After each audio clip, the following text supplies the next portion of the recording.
अस्सलामुअलैकुम नाजरीन, आप देख रहे हैं पीटीएन न्यूज और मैं हूं आपकी होस्ट कुरातुलैन। शामिल करते हैं आज की अहम खबरें। इस्लामाबाद हस्पतालों मराकज़ सेहत में डिजिटल निज़ाम फ़ाल। वज़ीर-ए-आज़म की जानिब से 1 जनवरी को मंजूर किए गए national biometric and registration policy framework पर काम जारी है।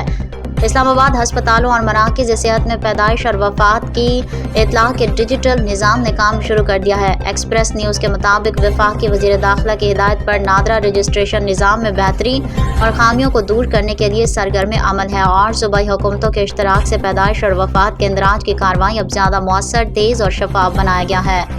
वज़ीर-ए-आज़म की जानिब से 1 जनवरी को मंजूर किए गए national biometric and registration policy framework पर काम जारी है और पायलट प्रोजेक्ट के तहत नादरा ने 50 से ज़ायद हस्पतालों और मराकज़ सेहत में जदीद तरीन निज़ाम फराहम कर दिया है।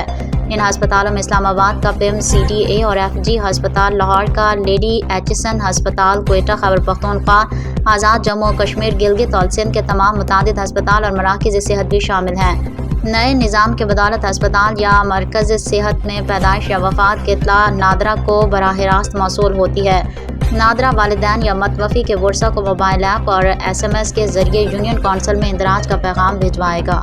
न्यूज स्टूडियो से फिलवक्त के लिए इतना ही। मज़ीद खबरों और अपडेट से बाखबर रहने के लिए देखते रहें PTN न्यूज।